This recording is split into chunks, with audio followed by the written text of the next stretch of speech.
anything, American, Indian.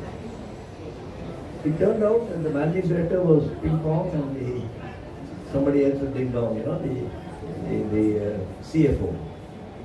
That's a funny name for Apache Shokan. It turned out to be a Chinese company. What are they making? Shoes. What shoes? Sneakers. For whom? For Adidas. I said, why would a Chinese guy come to Nellore of all the places and make shoes for Adidas? The guy started with 20,000 pairs, 20,000 pairs per month. He's now making 2 million per month. It's only 10 years.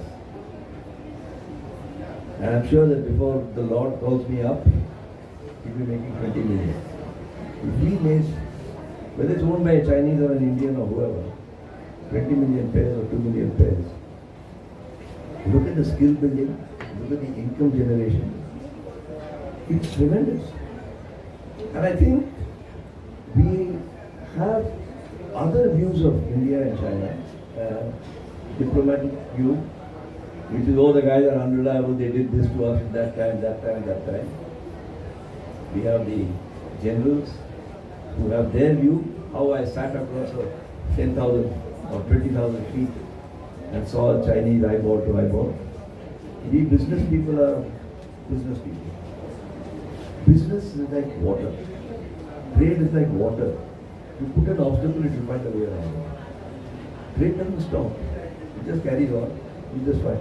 You know, when President Trump imposed tariffs, everybody said India is finished, gem and jewelry is gone, apparel is gone, nothing is gone. Yes, for 2-3 months there was a problem. So the other day I was playing golf with my gem and jewelry child.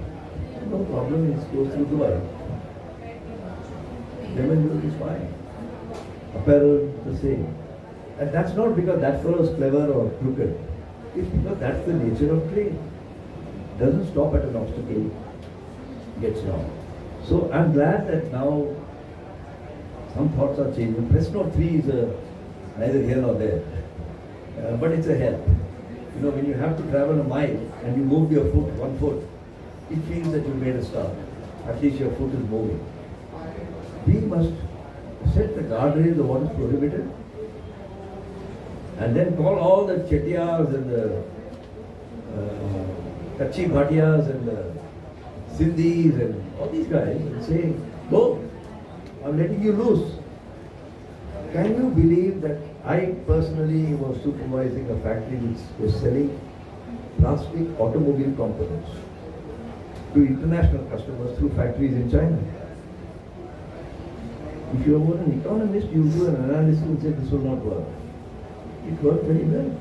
We not only were successful with our first factory, we were invited by Jiangsu to come into the second factory, and we set up a trading company to a third factory.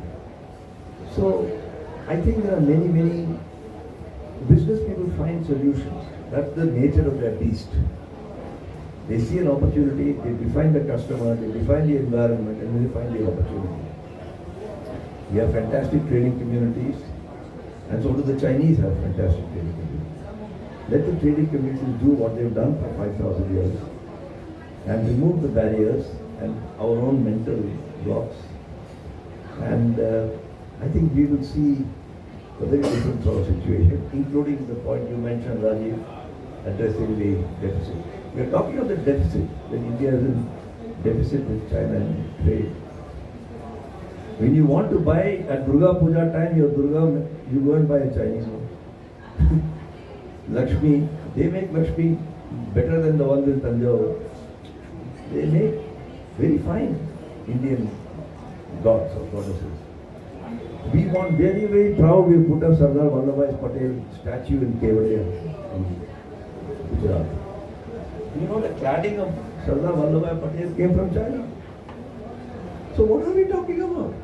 I'm not against it, don't get me wrong, I'm not critical of that. You go and get the best from wherever. But if you're politically oriented, you criticize, you went and bought the cladding from China. I'm not, I'm a business oriented guy. You get the best cladding, we better learn to make competitive cladding. So China is in our bloodstream You want to buy a little torch for the night to keep under your pillow, you buy a Chinese torch. You won't buy an ever-ready Indian torch. So it's in our bloodstream. And we are imagining that we are competitors to China. I mean, how much of a travesty can it be? I was asked the question, we are signing bilateral investment treaties with nations which are the furthest away from us. You know, America, Europe, European Union, UK, Venezuela. We don't see no plan for a BIT with our neighbors. No planning, forget about having one. And when this question is asked to a senior official, you know, we can't sign a bilateral investment trade with China, they are our competitors. Even Roger Federer gets beaten at Wimbledon once in a while by an unseeded person. But for the unseeded person to think he's a real competitor of Roger Federer is a bit of a joke. So we are where we are. We did not time this book. We had no extra intelligence. But we had common sense. That geography and nature have put us together. I live in Bombay, where there are 500,000 families living in a building, unlike in Calcutta. You have no choice. Mrs. Kapoor or Mrs. Verma is your neighbor, you have to get along with her. She puts her flower pot there, you put your flower pot there. It's for time, you have to get along. Mrs. Verma is not selling and going, neither are you. So you learn the art of what I call conversation, convergence, consensus, and cooperation. This comes, people in Bombay are there. I'm not saying people in Calcutta are not like that. Don't get me wrong, but density of population makes you compulsorily cooperative. Do you know there is something called a Valparaiso circle? It's described in the book.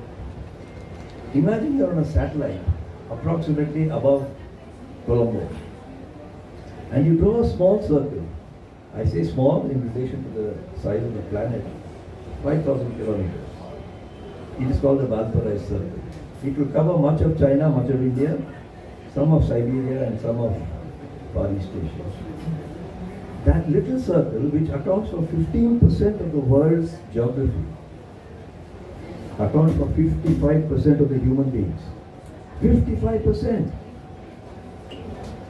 So we've got, in my imagination, a Bombay equivalent in the India-China sphere.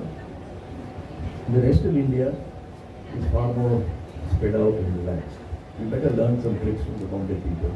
How to live and prosper without getting in each other's way. So that's the Chankya and Sun Tzu. Thank you for the opportunity to say a few words. I hope I'm not taking too long, but as an author, you feel very proud of what you've done, so allow me that indulgence. Thank you.